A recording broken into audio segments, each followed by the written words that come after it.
బాగున్నారా? ఎలా ఉన్నారు? నేను కూడా చాలా బాగున్నా. ఈరోజైతే నా ఈవినింగ్ రొటీన్ షాప్ దగ్గర నుంచి వచ్చిన తర్వాత నేనేమేం పనులు చేసుకుంటున్నాను అన్నది మీ అందరూ చూసేద్దారు. వీడియో లాస్ట్ వరకు చూడండి. అలాగే వీడియోలో ఏమేం పనులు చేశానో చెప్పండి. మనుషులు కట్టడిగా ఉండరు కానీ నా వీడియోలో ఒకరు మాత్రం చాలా కట్టడిగా వెళ్ళిపోతూ ఉన్నారు. వాళ్ళు ఎవరో గమనించి చెప్పగలరని మనస్ఫూర్తిగా కోరుకుంటున్నాను. నేను ఈరోజు షాప్ నుంచి వచ్చేసరికి 8 అయింది. కొంచెం పెందలకాడే వచ్చేసామనుకోవచ్చు. వచ్చిన తర్వాత పాప వాకిలంతా ఊడ్చేసి నీళ్లు కొట్టేసింది. నేనైతే పై దగ్గర బయట పనులు ఇంట్లో పనులు చేసుకుంటున్నాను. పాప అయితే బయట పనులు వాకిలి ఊడ్చేసి నీళ్ళన్నీ కొట్టేసి రథం ముగ్గు వేస్తుంది. తను వేస్తానంది. సరే అని తనకు వదిలేశాను. ముగ్గు కూడా చిన్న సామెత అయితే ఉంది. నేనైతే ఇదైతే రీసెంట్గా ఎదుర్కొన్నాను కూడా ఒక 5 నెలల కిందట. డ్వాక్రా డబ్బులు ప్రతి ఒక్కరూ మనం అందరం కడుతున్నాము, అందరికీ తెలిసిందే. అలాగే నేను డ్వాక్రా డబ్బుల కోసం వెళ్ళాను ఒక ఇంటికి. వెళితే ఉదయం వెళ్ళిపోయాను, మార్నింగ్ కొంచెం. వెళ్ళిన తర్వాత తను వాకిట్లో ముగ్గు పెట్టలేదని నేను అరగంట సేపు అలాగే నుంచోబెట్టింది నన్ను. ఏంటి పిన్ని అలా నుంచోబెట్టావు, ఏమైంది అని చాలాసేపు అడిగాను నేను. అడిగితే తను ఏమందంటే, వాకిట్లో ముగ్గు పెట్టలేదు, మన వాకిట్లో ముగ్గు లేనిదే మన ఇంటికి వస్తే భిక్షం కూడా వేయకూడదు, అలాగే మన ఇంట్లో లక్ష్మీదేవత ₹1 కూడా ఇవ్వకూడదు, అలా ఇవ్వడం వల్ల మన ఇంటి నుంచి లక్ష్మీదేవత వెళ్ళిపోతుందంట అని చెప్పింది. నిజమో కాదో నాకు తెలియదు, తను నాకు చెప్పింది, మీకు కూడా చెప్పాను. మీరు కూడా వాకిటి ముందు మాత్రం ముగ్గు లేకుండా మాత్రం ఎప్పుడూ ఉండొద్దు, ప్రతిరోజు ముగ్గు వేసుకోండి. అట్లాగే నేనేం చేశానంటే, ఇంటికి వచ్చేసిన తర్వాత క్యాబేజీ కూర అయితే వండేస్తున్నాను చక్కగా. క్యాబేజీ కూర మరలా వేడివేడిగా స్ట్రాంగ్గా టీ పెట్టుకున్నాను పొయ్యి మీద. టీ కూడా కాగుతున్నాయి, క్యాబేజీ కూర ఉడికిపోతుంది. మళ్ళీ వేడివేడిగా రైస్ చక్కగా తినేసేసి తర్వాత ఏం చేశాను అంటారా?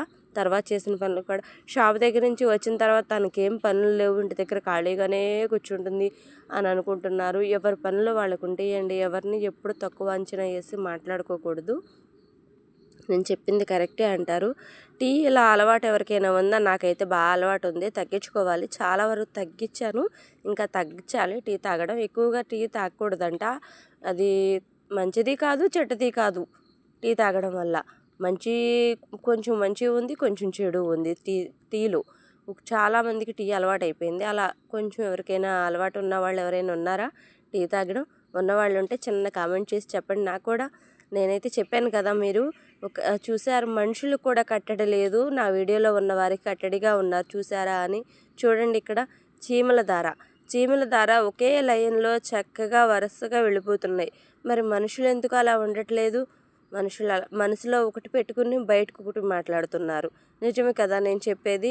నటన అని నటించేస్తున్నారు. అవసరానికి ఏమో రారాజు, అవసరం తీరిపోయినాకే నువ్వెవరో నాకు తెలియదు.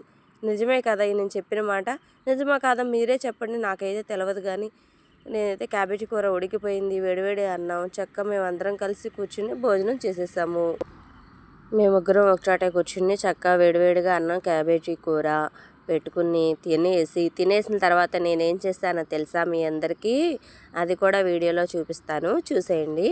ఏం చేయాల, సింపుల్గా చాలా ఈజీగా 10 నిమిషాల్లో రెడీ అయిపోతుంది అనుకునేలాగా ఒక 10 నిమిషాలు కాదు, అరగంట టైం పట్టింది నాకైతే. చాలా ఈజీగా అయితే పూర్తయిపోయింది. మా వారైతే రొయ్యలు తీసుకొచ్చారు, మనకు కాదులే వేరే వాళ్ళకి అనుకోండి.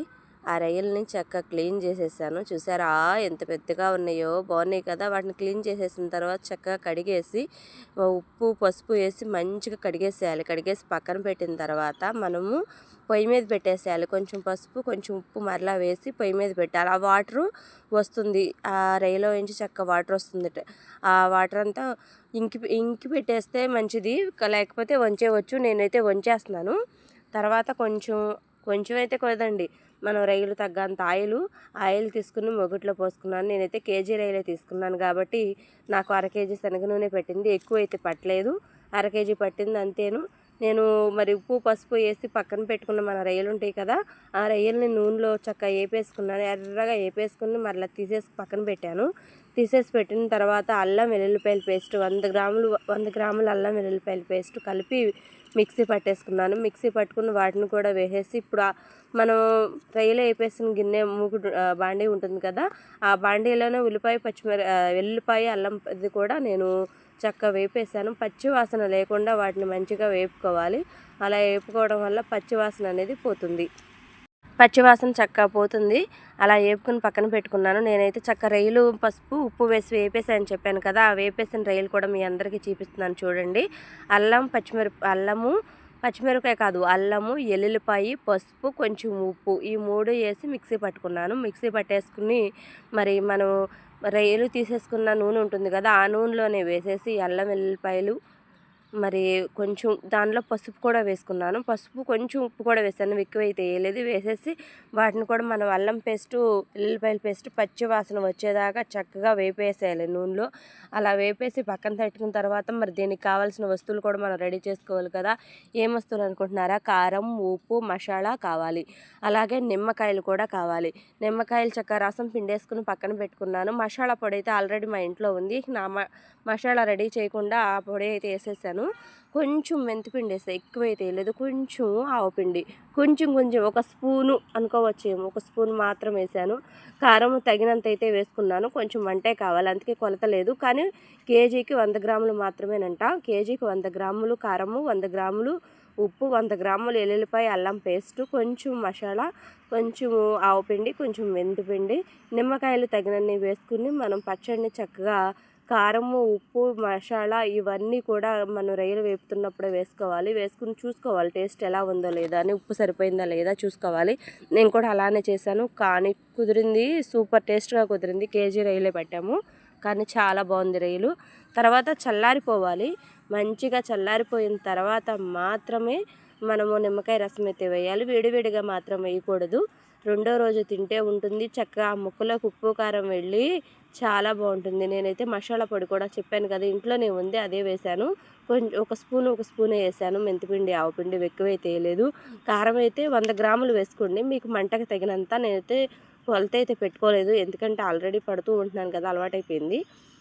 చూడండి చాలా బాగుంది. ముక్క కూడా పెద్ద ముక్కలు. వీటిని మీకు కుదిరినట్టు చిన్న ముక్కలు కూడా చేసుకోవచ్చంట. నేనైతే చేయలేదు, అలాగే అట్టి పెట్టేశాను. ఎంత బాగుందో చూసారా. నా డైలీ రొటీన్ ఎలా ఉంది? ఈవినింగ్ టయాన నేను షాప్ నుంచి వచ్చిన తర్వాత చేసుకున్న పనులన్నీ ఇవన్నీ.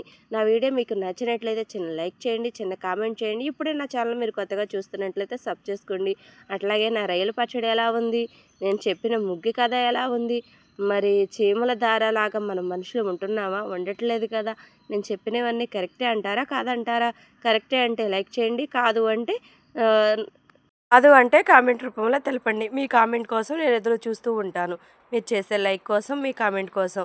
లైక్ చేసినా చేయకపోయినా పర్లేదు కానండి, వీడియో అనేది పూర్తిగా చూసి వీడియోలో ఎక్కడైనా చిన్న తప్పులు పెద్ద తప్పులు ఉంటే ఒక కామెంట్ రూపాన్ని తెలపండి. అంతేగాని వీడియో ఓపెన్ చేసి వదిలేస్తున్నారు. అలా చేయడం వల్ల వీడియో కొంతమందికి వెళ్ళట్లేదు. ఇదొక్కటే నేను అడిగేది మిమ్మల్ని.